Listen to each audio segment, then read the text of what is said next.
Hi hello welcome to SS productions competitive hub అండి.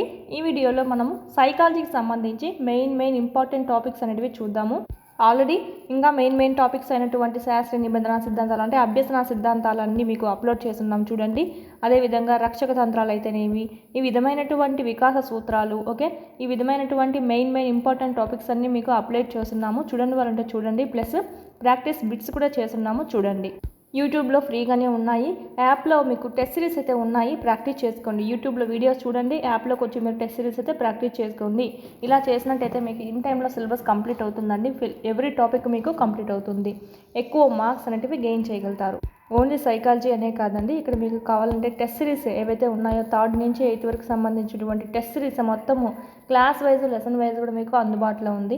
Video class యూట్యూబ్లో ఉన్నాయి, plus test series అయితే మీకు ఇక్కడ యాప్లో ఉన్నాయి. పర్చేజ్ చేసుకొని ప్రాక్టీస్ చేసుకోండి. లింక్ అనేది కింద డిస్క్రిప్షన్లో ఇచ్చాం, క్లాసెస్ లింక్ అయితేనేమి, యాప్ లింక్ అయితేనేమి అన్నీ. దీని గురించి ఏమైనా డౌట్స్ ఉంటే కనుక ఈ నెంబర్కి, స్క్రీన్ మీద కనిపిస్తున్నటువంటి నెంబర్కి కాల్ చేయండి. ఈ టెస్ట్ సిరీస్ కనుక మీ దగ్గర ఉందంటే కనుక కంపల్సరీ 80% సిలబస్ అంతా మీకు కవర్ అవుతుందండి. టెస్ట్ సిరీస్ కనుక తీసుకున్నారంటే యూట్యూబ్ క్లాసెస్ అక్కడ ఉన్నాయి, ఇక్కడైతే బిట్స్ అనేటివి మీరు ప్రాక్టీస్ చేసుకోవచ్చు. ఒక్క బిట్ కూడా మిస్ అయ్యే అవకాశం లేకుండా తయారు చేసినటువంటి ఉన్నాయండి టెస్ట్ సిరీస్ అయితే. మీకు చూడండి, ట్రై చేయండి. అభ్యసన బదలాయింపులండి, అంటే దీన్నే మనం లెర్నింగ్ ట్రాన్స్ఫర్స్ అని చెప్తాము.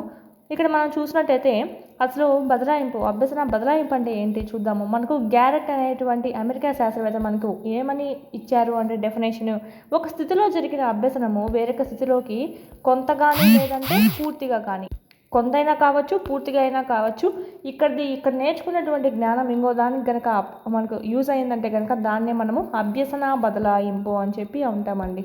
ఈ విధంగా ఒక స్థితిలో జరిగిన అభ్యసనం వేరొక స్థితిలోకి ఇలా బదలాయింపు జరగడాన్ని అభ్యసన బదలాయింపు అని చెప్పింది ఎవరంటే గ్యారెట్. అదేవిధంగా మీనింగ్ సేమ్ అంతా ఒకటే ఉంటుంది, అయితే స్థితి యూజ్ చేయకుండా రంగం అనేటువంటి పదం యూజ్ చేస్తారు. ఒక రంగంలో జరిగిన అభ్యసనం వేరొక రంగంలో కొంత కానీ పూర్తిగా కానీ, ఓకే, అనుప్రయుక్తం కాబడితే దాన్ని అభ్యసన బదలాయింపు అంటారు అని చెప్పి మనకు డెఫినేషన్ ఇచ్చింది ఎవరంటే క్రో అండ్ క్రో. ఓకే, ఈయన మీరు క్రో అండ్ క్రో మోస్ట్ ఇంపార్టెంట్ డెఫినేషన్స్ అనేటివి. వీటి డెఫినేషన్స్ అంటే వీటినే కాదు, ఆల్మోస్ట్ అన్నీ మనకు సైకాలజీ మొత్తంలో డెఫినేషన్స్ మీద కూడా ఒక 2-3 క్వశ్చన్స్ అనేటివి వస్తాయండి.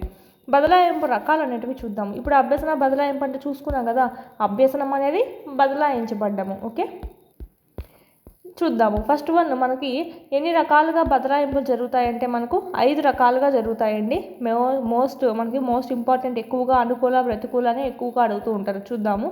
అనుకూల బదలాయింపు అంటే పాజిటివ్ ట్రాన్స్ఫర్. ఒక విషయంలో నేర్చుకున్న జ్ఞానం ఇంకొక విషయంలో కనుక మనకు దోహదపడింది అనుకోండి, ఒక విషయంలో నేర్చుకున్న జ్ఞానం ఇంకొక విషయంలో నేర్చుకోవడానికి మనకు ఈజీగా ఉంటుంది. అంటే ముందు నేర్చుకున్నటువంటి ఈ జ్ఞానం అనేది అది నేర్చుకోవడంలో యూజ్ అవుతూ ఉంటుంది, ఉపయోగపడుతూ ఉంటుంది. అట్లాంటి దాన్ని మనము అనుకూల బదలాయింపు అంటున్నాం. అంటే నీకేమన్నా ఇబ్బంది ఏమైనా కలిగించిందా? లేదు కదా, నీకు ఇంకా యూజ్ అయింది, సో నీకు అనుకూలంగా ఉంది, నీకు పాజిటివ్గా ఇచ్చింది రిజల్ట్ అనేది. సో అందుకే దీన్ని పాజిటివ్ ట్రాన్స్ఫర్ అంటాం, అనుకూల బదలాయింపు అని చెప్తాము. ఎగ్జాంపుల్, మ్యాథ్స్ నేర్చుకున్నటువంటి వ్యక్తి ఫిజిక్స్లో ఉన్నటువంటి ప్రాబ్లమ్స్ చేయడానికి చాలా ఈజీగా చేయగలుగుతాడు. మ్యాథ్స్లో నేర్చుకున్నటువంటి plus, minus, into, divided by etcetera formulas ఏవైతే ఉన్నాయో ఫిజిక్స్లో కూడా కొన్ని ఫార్ములాస్ వస్తాయండి.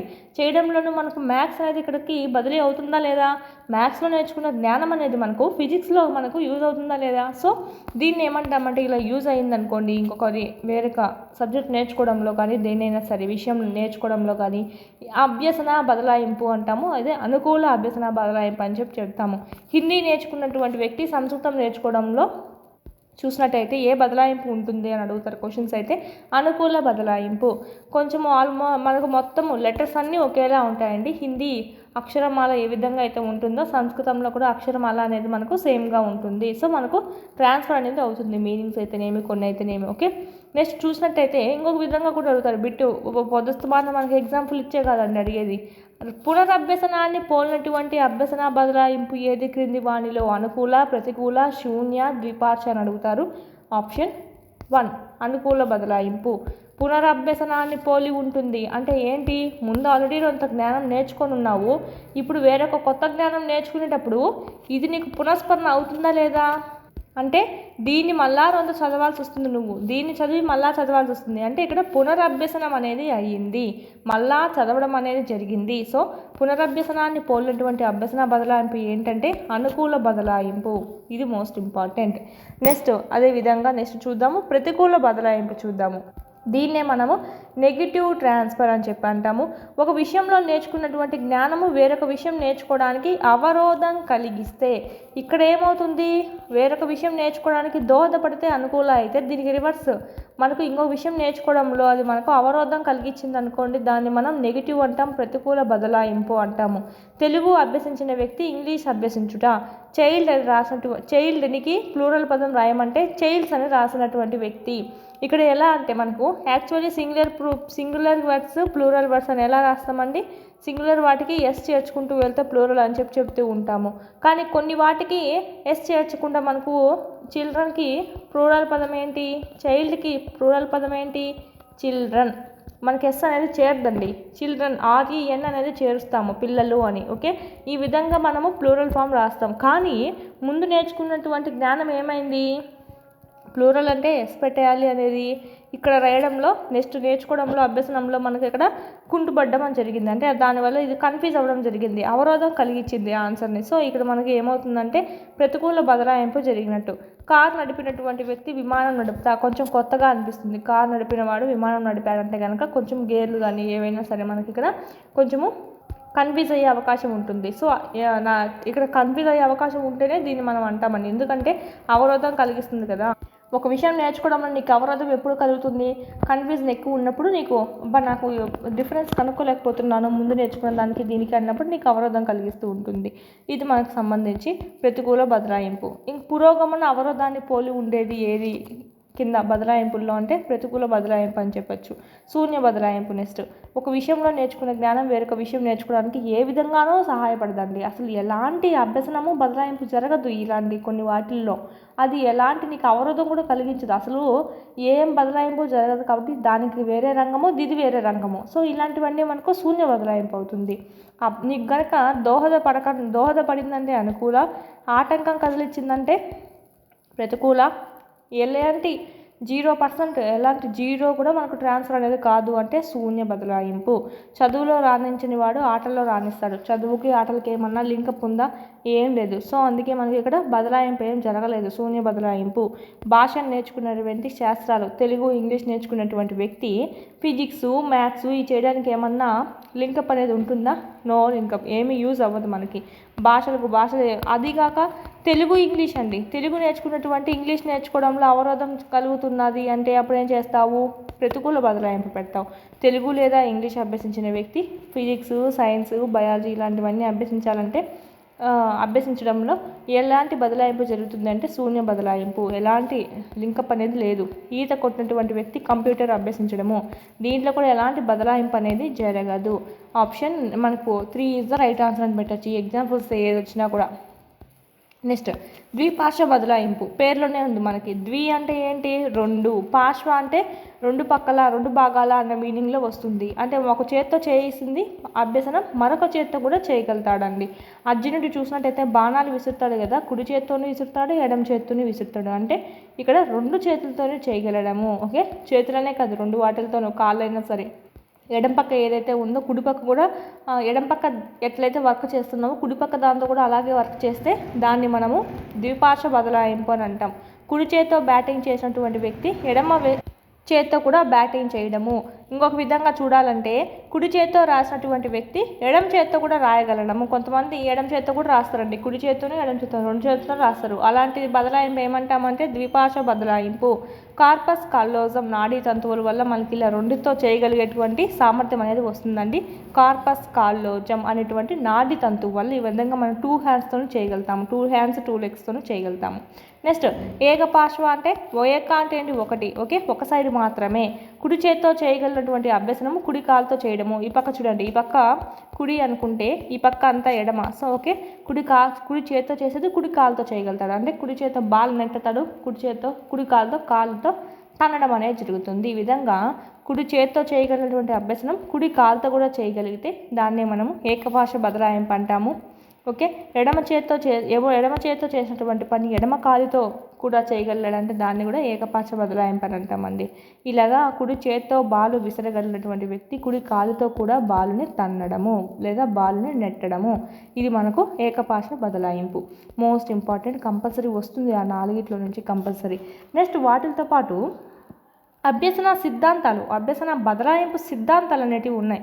అవన్నీ మనము బదలాయింపు రకాలండి, ఏ విధంగా బదలాయింపు అవుతుంది అని చెప్పి, పాజిటివా నెగిటివా, శూన్య బదలాయింప, ద్విపాషణ, ఏకపాశన అని. ఈడైతే బదలాయింపు సిద్ధాంతాలు చూస్తాం, థియరీస్ ఆఫ్ ట్రాన్స్ఫర్స్. ఇవి మనకు పరిచయం చేసింది ఎవరంటే విలియం జేమ్స్ అండి. ఫస్ట్ వన్ చూద్దాం మనం ఇక్కడ, సమరూప మూలకాల సిద్ధాంతము. దీన్ని ప్రతిపాదించింది ఎవరంటే థార్న్డైక్. దీన్ని ఇంగ్లీష్లో ఏమంటాం, సిమిలర్ ఎలిమెంట్స్ థియరీ అంటామండి. దీన్ని ప్రతిపాదించింది థార్న్డైక్ అయితే బలపరిచినది ఎవరు అంటే వుడ్వర్త్. Okay, బలపరిచింది Woodworth. ఏదైనా 2 అంశాల మధ్య మౌలికంగా మనకు కానీ సామ్యం ఉన్నట్టయితే అభ్యసనం బదలాయింపు జరుగుతుంది. నథింగ్ బట్ అనుకూల బదలాయింపు చెప్పుకున్నాం కదా. ఏదైనా 2 అంశాల మధ్య మనం ఏమన్నా అభ్యసిస్తూ ఉంటే ఒక దాంట్లో ఇంకో దాంట్లోకి మనకు ట్రాన్స్ఫర్ అవుతుంది అని అనిపించింది అనుకోండి, మనకు దోహదపడుతుంది అనిపిస్తే దాన్నే మనము అనుకూల బదలాయింపు అంటాము. అనుకూల బదలాయింపు మనకి ఈ సమరూప మూలకాల సిద్ధాంతంలో చూసుకుంటామండి. ఈ విధంగా 2 అంశాల మధ్య ఏమైనా మనకు ఈక్వల్ సామ్యంగా ఉన్నట్లయితే అభ్యసనం బదలాయింపు జరుగుతుంది కదా, దాన్నే మనం సమరూప మూలకాల సిద్ధాంతం అంటాం.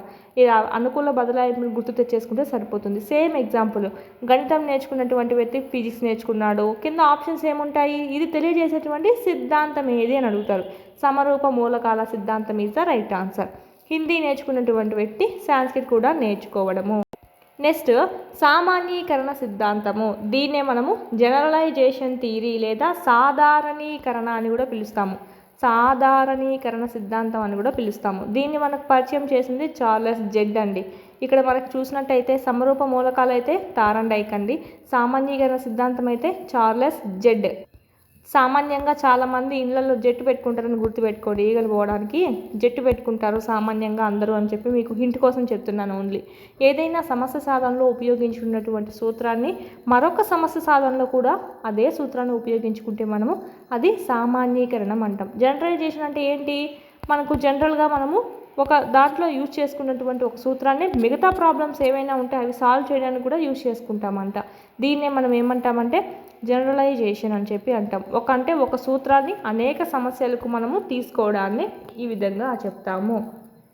ఇంకొక ఎగ్జాంపుల్ ఏంటంటే, ఇక్కడ మనం ఆల్రెడీ ఒకటి ఇచ్చాము, a+b² నేర్చుకున్నటువంటి ఫార్ములాని వివిధ ప్రాబ్లమ్స్ చేయడానికి ఆ ఫార్ములానే యూజ్ చేసుకుంటూ ఉంటాం కదా, అదొకటి మనకు సామాన్యీకరణ సిద్ధాంతానికి సంబంధించి.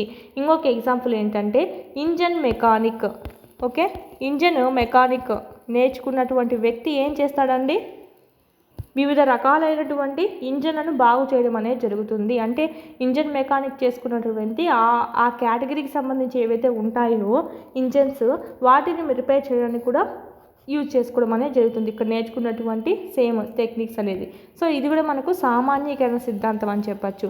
కదులుతున్న వాహనంలోంచి దిగిన ప్రయాణికుడు కొంత దూరం అదే దిశగా పయనిస్తాడు. ఇప్పుడు బస్సు వెంటనే మీరు వెళ్తూ ఉన్న బస్సు దిగినారనుకోండి, కొంచెం దూరము ఆ బస్సు వెళ్తున్నటువంటి దిశకి ఇటు వెళ్ళడం అనేది జరుగుతుంది మనము. లేదంటే నువ్వు కరెక్ట్గా దూకి ఆడ నిల్చోవడం అనేది ఎవరి వల్ల కాదు, లేదా కిందన్నా పడతావు అంతే. ఓకే, ఇక్కడ మనకి ఏ సూత్రం అనేది అప్లై అవుతుందంటే జడత్వ సూత్రం అనేది అప్లై అవుతుంది.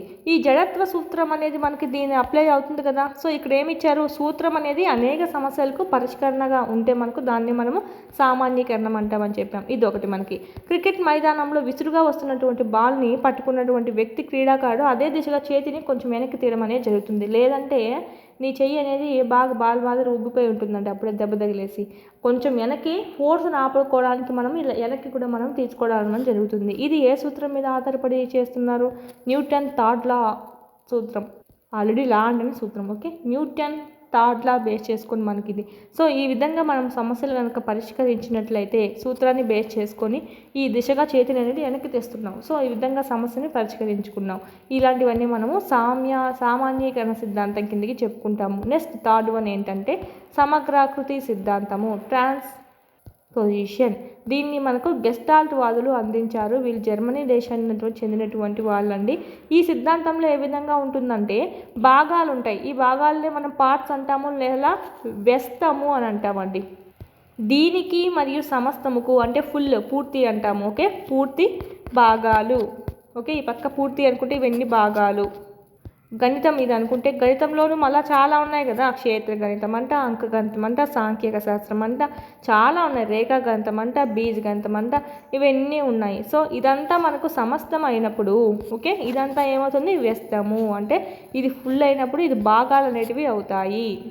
వీటి మధ్య సంబంధం అనేది ఎలా ఉంటుందంటే ఇక్కడ నేర్చుకున్నటువంటి ప్రతి అంశము మనకు ఈ కేటగిరీకి చెందిందే అయి ఉంటుంది, మ్యాథ్స్ మీద బేస్ అయి ఉంటుంది. సో ఇది మనకు సంబంధించి ఇదైతే మనకు సమగ్రాకృతి సిద్ధాంతం అని చెప్పి చెప్తాము. ఇప్పుడు బీజగణితం అంటే ఏంటంటే అంటే అది మ్యాథ్స్లో ఒక భాగం మేడం. గణితశాస్త్రంలో ఒక భాగంగా మనం బీజగణితాన్ని, రేఖాగణితాన్ని, అంకగణితాన్ని, సాంఖ్యక శాస్త్రం సంథింగ్ నేర్చుకుంటూ ఉంటాము. ఇవన్నీ ఏమవుతాయి మనకు బీజగణితం కానీ, రేఖాగణితం కానీ, అంకగణితం కానీ, సాంఖ్యక గణితం కానీ మనకు మ్యాథ్స్ సంబంధించినటువంటి మ్యాథ్స్లో ఎలాంటి ప్రాబ్లం చేయడానికైనా మనము యూజ్ చేసుకుంటూ ఉంటాం. అట్ ఏ టైంలో మనము 2 యూనిట్స్ కలిసి కూడా 2 యూనిట్స్ కలిసి ఒక ప్రాబ్లం సాల్వ్ చేయడానికి కూడా యూజ్ చేసుకుంటూ ఉంటాము.